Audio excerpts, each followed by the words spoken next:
أعوذ بالله من الشيطان الرجيم.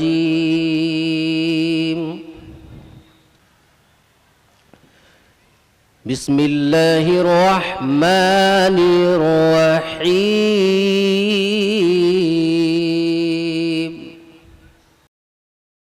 مہمان موقر حضرت مولانا شمشاد احمد صاحب قاسمی دامت برکاتہم استاد دارالعلوم دیوبند وقف سے گزارش کر رہا ہوں کہ حضرت تشریف لائیں اور اپنے قیمتی مواعظ سے مستفید فرمائیں. الحمد لله نحمده ونستعينه ونستغفره ونؤمن به ونتوكل عليه ونعوذ بالله من شرور أنفسنا ومن سيئات أعمالنا. من يهده الله فلا مضل له ومن يضلله فلا هادي له. ونشهد أن لا إله إلا الله وحده لا شريك له. ونشهد أن سيدنا وسندنا وحبيبنا وشفيعنا ومولانا محمد عبده ورسوله. أعوذ بالله من الشيطان الرجيم. بسم الله الرحمن الرحيم. لقد كان لكم في رسول الله أسوة حسنة. صدق الله العظيم. يا صاحب الجمال ويا سيد البشر. يا صاحب الجمال ويا سيد البشر. من وجهك المنير لقد نور القمر. لا يمكن الثناء كما كان حقه. بعد خدا بزرگتوی قصہ مختصر. انہی کی محفل سنوارتا ہوں چراغ میرا ہے رات ان کی. انہی کی محفل سنوارتا ہوں چراغ میرا ہے رات ان کی. انہی کے مطلب کی کہہ رہا ہوں زبان میری ہے بات ان کی. شوق یہ ہے کہ اندھیروں میں چراغاں کر دوں. شوق یہ ہے کہ اندھیروں میں چراغاں کر دوں. شمع ایمان کو ہر دل میں فروزاں کر دوں. حضرت صدر محترم اسٹیج پر رونق افروز نہایت ہی معزز اور موقر علماء کرام، دانشوران عظام، بزرگوں اور دینی بھائیوں، آپ اپنے محبوب ادارہ مدرسہ بیت العلوم سرائے میر اعظم گڑھ کے سالانہ عظیم الشان اجلاس عام میں تشریف فرما ہیں. حق تعالی شانہ ہماری اور آپ سب کی حاضری کو بے حد قبول فرمائے. بزرگوں، جیسا کہ ابھی آپ حضرات نے سنا کہ حضرت مولانا محمد سفیان صاحب قاسمی دامت برکاتہم العالیہ محتمم دارالعلوم وقف دیوبند کو تشریف لانا تھا، لیکن کسی عذر کی بنیاد پر حضرت والا تشریف نہیں لا سکے اور مجھے حکم دیا کہ آپ حضرات کے درمیان پہنچ کر ان کی طرف سے حاضری لگا سکوں. اسی لیے آپ حضرات کے درمیان حاضر ہوں اور چند منٹ میں قرآن مجید کی جو مختصر سی آیت کا ایک ٹکڑا میں نے پڑھا ہے اس کی مختصر سی تشریح پیش کر دوں. میرے بھائی، یہ سرزمین علم و حکمت کی سرزمین ہے، یہ ادارہ علم و معرفت کا سنگم اور سرچشمہ ہے، جہاں سے بڑے بڑے اہل علم، بڑے بڑے اہل دل، صاحب نسبت اور صاحب معرفت اہل اللہ اٹھے ہیں اور استفادہ کر کے سارے عالم کے اندر خدمات انجام دے رہے ہیں، اور یہ سلسلہ تاحال جاری ہے۔ آپ حضرات اور ہم سب یہاں سے استفادہ کر رہے ہیں۔ دعا فرمائیں کہ حق تعالی شانہ اس میخانے کو تا قیامت اسی طرح آباد و شاداب رکھے۔ میرے بھائیوں، ابھی میں نے آپ کے سامنے قرآن مجید کی ایک آیت کا ٹکڑا آپ کے سامنے میں نے تلاوت کی ہے۔ لَقَدْ كَانَ لَكُمْ فِي رَسُولِ اللَّهِ أُسْوَةٌ حَسَنَةٌ، جس کا سادہ سا ترجمہ یہ ہے کہ یقیناً تم لوگوں کے لیے اللہ کے رسول سرکار دو عالم صلی اللہ علیہ وسلم کی ذات گرامی میں، آپ کی سیرت طیبہ اور آپ کی پاکیزہ زندگی میں ایک بہترین نمونہ اور ایک عمدہ آئیڈیل رکھ گیا ہے۔ اس آیت میں حق تعالی شانہ نے لقد کان لکم جمع کا صیغہ استعمال فرمایا، جس میں ہر ایک کو مخاطب کیا ہے۔ اے روئے زمین پر بسنے والے انسانوں، اے سرزمین پر رہنے والے لوگوں، اے دھرتی پر رہنے والے لوگوں، خواہ وہ ہندوستان کے ہوں یا پاکستان کے، وہ چائنا کے ہوں یا جاپان کے، وہ عرب امارات سے تعلق رکھنے والے ہوں یا کسی دوسرے مقامات سے، وہ امریکہ سے ہوں، کینیڈا سے ہوں، وہ خشکی کے ہوں، تری کے ہوں، وہ کسی بھی گوشے سے دنیا کے اور کسی بھی شعبہ حیات سے تعلق رکھنے والے ہوں، ہر ایک کو مخاطب کیا اس آیت میں کہ تم سب کے لیے اللہ کے رسول صلی اللہ علیہ وسلم کی ذات گرامی میں ایک بہترین نمونہ اور ایک عمدہ آئیڈیل اللہ نے رکھ دیا ہے۔ گویا آپ کی زندگی سارے انسانوں کے لیے نمونہ ہے اور سارے انسانوں کو زندگی گزارنے کے لیے ایک بہترین آئیڈیل عطا فرما دیا ہے۔ اسی کو شیخ سعدی نے کہا تھا کہ مپندار سعدی کے راہ صفا، تواں رفت جز بر پے مصطفیٰ، خلاف پیمبر کسے رہ گزید کہ ہرگز بمنزل نخواہد رسید۔ اے سعدی، یہ گمان مت کرنا کہ نقش پائے محمد الرسول اللہ صلی اللہ علیہ وسلم پر چلے بغیر تم کامیاب ہو جاؤ گے، یقیناً یہ تمہارا خام خیال ہوگا، اس کے بغیر تم کامیاب نہیں ہو سکتے۔ جس کو علامہ اقبال نے کہا تھا محمد کی اطاعت دین حق کی شرط اول ہے، اسی میں ہو اگر خامی تو سب کچھ نامکمل ہے۔ دوسرے مقام پر اقبال نے کہا تھا کہ کی محمد سے وفا تو نے تو ہم تیرے ہیں، یہ جہاں چیز ہے کیا لوح و قلم تیرے ہیں۔ میرے بھائیوں، سیدنا حضرت حذیفہ بن الیمان رضی اللہ تعالیٰ عنہ صحابی رسول ہیں۔ ایران کے بادشاہ شہنشاہ کسریٰ کو اسلام کی دعوت کے لیے تشریف لے جاتے ہیں۔ جب پہنچتے ہیں تو انواع و اقسام کے کھانے دسترخوان پر لگے ہوتے ہیں، کھانے کے لیے تشریف رکھتے ہیں۔ کھانے کے درمیان کبھی روٹی کا ٹکڑا گر جاتا ہے، چاول کے دانے گر جاتے ہیں، سالن کے شوربہ کے قطرات گر جاتے ہیں۔ حضرت حذیفہ بن الیمان رضی اللہ تعالیٰ عنہ ان گرے ٹکڑوں کو اٹھا کر منہ میں ڈال لیتے ہیں، ان گرے چاول کے دانوں کو اٹھا کر کھا لیتے ہیں، ان گرے سالن کے شوربہ کے قطرات کو چاٹ لیتے ہیں۔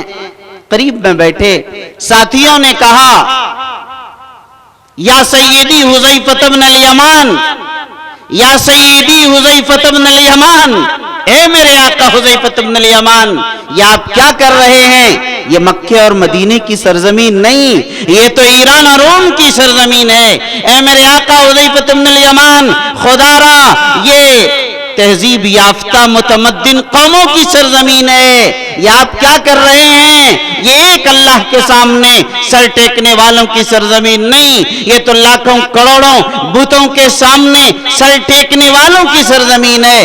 خدا را یہ لوگ کہیں گے کہ دیکھو محمد الرسول اللہ کے اصحاب کتنے حریص اور کتنے لالچی اور کتنے دنوں کے بھوکے معلوم ہو رہے ہیں، شاید انہیں کھانے کو ٹکڑا بھی نصیب نہیں، ان گرے ٹکڑوں کو اٹھا کر یہ کھا رہے ہیں۔ خدا را آپ ان گرے ٹکڑوں کو دسترخوان سے اٹھا کر نہ کھائیں۔ میرے بھائیو، آپ نے سنا ہوگا، محفوظ کر لیا تاریخ نے اس جملے کو سیدنا حذیفہ بن الیمان کا۔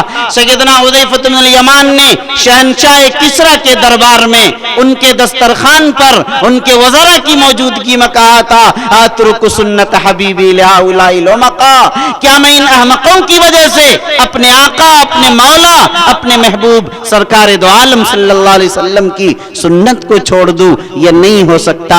میرے بھائیوں، میرے بزرگوں، 15ویں صدی کے مسلمانوں کو سیدنا حذیفہ بن الیمان کا یہ پیغام تھا، اے لوگو تم کہیں اور کسی حال میں بھی رہو، تم آقا کی سنتوں کو نہ چھوڑنا۔ آج ہم اور آپ ایک روٹی کھاتے ہیں، ہم سے پوچھ لیا جائے کہ کیا طریقہ ہے، ہم بیٹھتے ہیں، چلتے ہیں، پھرتے ہیں، نمازیں پڑھتے ہیں، آقا کی سنتوں کا، آقا کے طریقے کا ہمیں پتہ نہیں ہے کیا طریقہ تھا، کیا نمونہ تھا۔ وہاں ایک ایک چیز کے اندر آقا کو اپنا آئیڈیل بنایا جاتا تھا۔ حضرت عبداللہ ابن عمر رضی اللہ تعالیٰ عنہما بڑے مشہور صحابی ہیں، متبع سنت، عاشق رسول ہیں۔ عبداللہ ابن عمر رضی اللہ تعالیٰ عنہما ایک موقع پر حج سے واپس تشریف لا رہے، راستے میں اتر کر اپنی سواری سے اونٹوں سے سفر ہوتا تھا، استنجا کیا، دوبارہ اپنی سواری پر تشریف رکھ کے تھوڑی ہی دور چلے تھے، پھر اپنی سواری سے نیچے تشریف لائے اور پھر استنجا کے لے گئے۔ جب واپس آئے تو رفیق سفر نے پوچھا کہ حضرت آپ کے پیٹ میں درد ہے، پیچش ہے، تکلیف ہے، کوئی پریشانی ہے؟ ابھی تو آپ نے استنجا فرمایا تھا تھوڑی دیر پہلے ہی، پھر آپ استنجا کے لیے تشریف لے گئے، کیا معاملہ، کیا ماجرا ہے؟ عبداللہ ابن عمر نے بڑا تاریخی جواب دیا تھا، فرمایا کہ میرے پیٹ میں نہ درد ہے، نہ تکلیف، نہ پیچش ہے، نہ کوئی پریشانی۔ حجۃ الوداع کے موقع پر اپنے آقا، اپنے محبوب سرکار دو عالم صلی اللہ علیہ وسلم کو اسی موقع پر اتر کر استنجا کرتے ہوئے دیکھا تھا۔ ابن عمر کو استنجا کی حاجت اور ضرورت تو نہیں تھی، مگر آقا کی اتباع میں صورت بنا کر بیٹھ گیا تھا، اس لیے گیا تھا۔ یہ ہے لقد کان لکم فی رسول اللہ اسوۃ حسنہ، یہ بشری تقاضے ہیں، طبعی تقاضے ہیں، لیکن اس کے اندر بھی صحابہ آقا کی سنت کو، آقا کی زندگی کو اپنا نمونہ اور آئیڈیل بنایا کرتے تھے۔ سیدنا حضرت شیخ عبد القادر جیلانی رحمت اللہ علیہ کا ایک بڑا اہم واقعہ مجھے یاد آتا ہے۔ حکیم الامت حضرت تھانوی نور اللہ مرقدہ نے لکھا ہے کہ سیدنا شیخ عبد القادر جیلانی رحمت اللہ علیہ کی خدمت میں ایک مرید آیا، خدمت اقدس میں اس نے تربوز پیش کیا، ہدیہ لے کر آیا، حضرت جیلانی کو پیش کر رہا، حضرت نے لینے سے انکار کر دیا، دوبارہ پیش کیا، انکار کر دیا، تیسری مرتبہ پیش کیا، حضرت نے منع فرما دیا، چوتھی مرتبہ جب وہ شخص لے کر آیا، حضرت نے فرمایا کہ بھائی اگر دینا ہی ہے تو جاؤ کل لے کر آنا۔ وہ شخص مرید ہے، چلا جاتا ہے، کروٹیں بدل کر رات گزارتا ہے، صبح ہوتی ہے پھر خدمت اقدس میں لے کر حاضر ہو جاتا ہے، پیش کرتا ہے، حضرت قبول فرما لیں۔ حضرت نے آج پہلی مرتبہ میں تربوز قبول کر لیا۔ قریب میں بیٹھے مرید نے پوچھا کہ حضرت کل یہی شخص تھا، یہی تربوز لے کر آیا تھا، خدمت اقدس میں پیش کرتا رہا، اصرار کرتا رہا اور آپ انکار فرماتے رہے، اور آج پہلی مرتبہ میں آپ نے قبول کر لیا، کیا ماجرا ہے؟ مسلمان غور سے سننا، سیدنا شیخ عبد القادر جیلانی رحمت اللہ علیہ نے جو جواب دیا تھا وہ آب زر سے لکھنے کے قابل ہے۔ حضرت شیخ عبد القادر جیلانی رحمت اللہ علیہ نے فرمایا کہ بات یہ تھی، کل جب یہ شخص آیا تھا اور خدمت اقدس میں پیش کر رہا تھا، عبد القادر کو اطمینان نہیں تھا کہ تربوز یا ان جیسے پھلوں کو میرے آقا، میرے محبوب صلی اللہ علیہ وسلم نے چاقوؤں سے کاٹ کر کھایا، توڑ کر کھایا، کس طریقے سے کھایا ہوگا۔ آج رات کتابوں کی ورق گردانی کی، تحقیق و تفتیش کی، علماء سے رجوع کیا، جب اطمینان ہو گیا اس کے بعد آج میں نے قبول کر لیا۔ ایک تربوز کھانے میں معمولی سا مسئلہ ہے، لیکن اس میں بھی آقا کی سنت پیش نظر ہے۔ اس عظیم مجمع میں اگر پوچھ لیا جائے کہ روٹی ہم اور آپ روزانہ 2 بار اور 3 بار کھاتے ہیں، میرے آقا نے 1500 سال پہلے مکے اور مدینے کی سرزمین پر کس طرح روٹی کھائی ہوگی؟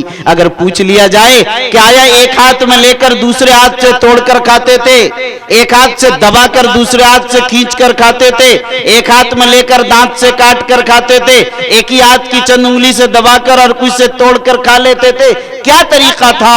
تو ہم میں سے اکثر لوگ ایسے ہوں گے جنہیں یہ پتہ نہیں ہوگا، جس کام کو دن میں 3 بار کر رہے ہیں۔ میرے بھائیو، یہ اس لیے نہیں کہ آج جہالت ہے، نہیں، صرف اس لیے کہ آج آقا کی سنت کو اور آقا کی اتباع کو اور آقا کو اپنا نمونہ اور آئیڈیل بنانے کو ہم نے اپنا وتیرہ، اپنا شیوا اور اپنی عادت نہیں بنائی ہے۔ اس لیے میرے بھائی، ضرورت اس بات کی ہے کہ آج ہم اور آپ اپنے آپ کو لقد کان لکم فی رسول اللہ اسوۃ حسنہ، حجت الاسلام، قاسم العلوم والخیرات، بانی دارالعلوم دیوبند حضرت مولانا قاسم نانوتوی رحمۃ اللہ علیہ کا واقعہ تو بڑا مشہور ہے۔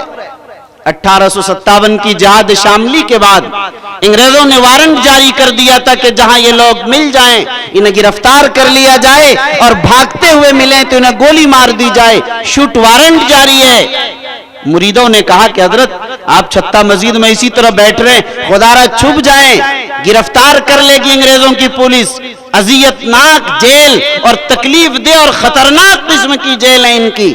گرفتار کر لیا گیا تو ہم لوگوں کو یہ تکلیف برداشت نہیں ہوگی، ہم اسے برداشت نہیں کر سکیں گے، خدا را آپ چھپ جائیں۔ جب بہت اصرار بڑا شاگردوں کا، مریدوں کا، متعلقین کا، متوسلین کا، حضرت چھپ گئے۔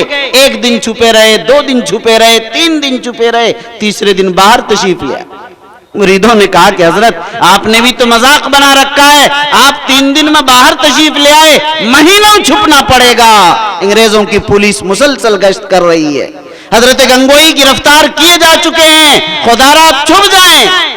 حضرت نانوتوی نے فرمایا کہ بھائی تم سمجھتے ہو کہ قاسم کسی ڈر سے چھپ گیا کسی کے؟ یاد رکھو قاسم تو صرف اس لیے چھپا تھا کہ میرے آقا، میرے محبوب کبریا سرکار دو عالم صلی اللہ علیہ وسلم مکۃ المکرمہ سے ہجرت کرتے ہوئے مدینہ المنورہ تشریف لے جاتے ہوئے غار ثور میں آپ بھی صرف 3 دن چھپے تھے، اس لیے میں بھی 3 دن اسی آقا کی اتباع میں چھپ گیا تھا، کسی کے ڈر اور خوف سے نہیں چھپا تھا۔ یہ ہے لقد کان لکم فی رسول اللہ اسوۃ حسنہ۔ ہمارے اکابر، ہمارے اسلاف کی زندگیوں میں ایسی اتباع، ایسی پیروی، ایسا نقش قدم پر چلنے کا جذبہ آپ اندازہ بھی نہیں کر سکتے۔ یہ واقعات آپ کو بتائیں گے کس انداز پر ان کا انداز تھا۔ ابو داؤد شریف کی روایت ہے، سرکار دو عالم صلی اللہ علیہ وسلم نے اس موقع پر رات کا واقعہ ہے، لیلۃ التعریس کے نام سے حدیث کی کتابوں میں معروف ہے، موطا امام مالک نے بار بار نقل کیا، ابو داؤد شریف کے اندر یہ روایات مذکور ہے۔ رات دیر ہو گئی، غزوے سے واپس تشریف لا رہے، ابھی مدینہ پہنچنے میں ٹائم لگے گا۔ اعلان کیا سرکار دو عالم صلی اللہ علیہ وسلم نے، لوگو اے صحابہ کی جماعت یہیں ٹھہر جاؤ، پڑاؤ ڈال لو، یہیں آرام کر لو، صبح یہاں سے پھر آگے نکلیں گے۔ آپ علیہ السلام کا حکم پاتے ہی صحابہ اپنی سواری سے نیچے تشریف لے آئے، آپ علیہ السلام بھی اپنی سواری سے نیچے تشریف لے آتے ہیں، سونے اور آرام کرنے کی تیاری ہے۔ آقا نے اعلان کیا، من یحرسنا من یوقظنا بصلاۃ الفجر من یکلأ لنا، کون ہے جو ہماری نگرانی کرے گا، کون ہے جو ہماری نگہبانی کرے گا، کون ہے جو ہمیں صبح نماز فجر کے لیے بیدار کرے گا؟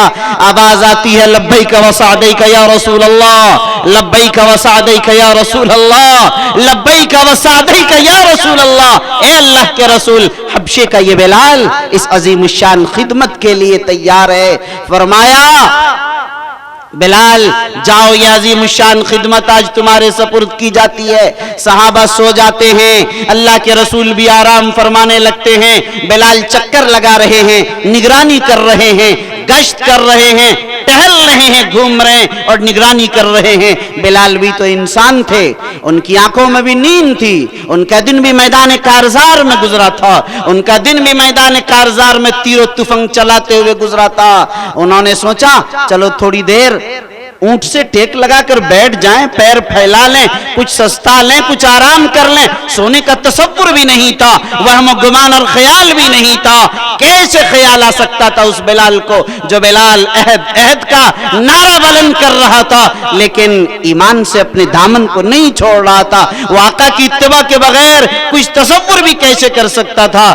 لیکن انسان سوچتا ہے کچھ اور ہو جاتا ہے کچھ۔ ایک باندی تھی، آقا کا کام اس کا یہ تھا کہ روزانہ اپنے آقا کا بستر بچھا دیتی، صبح میں اٹھا دیتی، رات میں بچھا دیتی، صبح میں اٹھا دیتی، یہی کام تھا اس باندی کا۔ ایک روز باندی نے بستر بچھانے کے بعد سوچا کہ آقا کا یہ نرم و گداز بستر، مخمل و ریشم کا یہ بستر، کتنا مزہ آتا ہوگا میرے آقا کو سونے میں، ذرا لیٹ کر تو دیکھیں کہ کیسا لگتا ہے اس پر لیٹنے میں۔ وہ باندی جسے سونے کے لیے مخمل و ریشم تو درکنار چٹائی بھی نصیب نہیں ہوتی تھی، زمین پر لیٹا کرتی تھی، جو ہی مخمل و ریشم کے اس بستر پر لیٹتی ہے آنکھ لگ جاتی ہے، سو جاتی ہے، سوتی رہتی ہے، یہاں تک کہ اس کے آقا کے سونے کا وقت آ جاتا ہے۔ آقا حاضر ہوتا ہے، دیکھتا باندی آقا کے بستر پر سو رہی ہے، آقا جلال میں آ جاتا ہے، غضبناک ہو جاتا ہے۔ آقا حکم دیتا ہے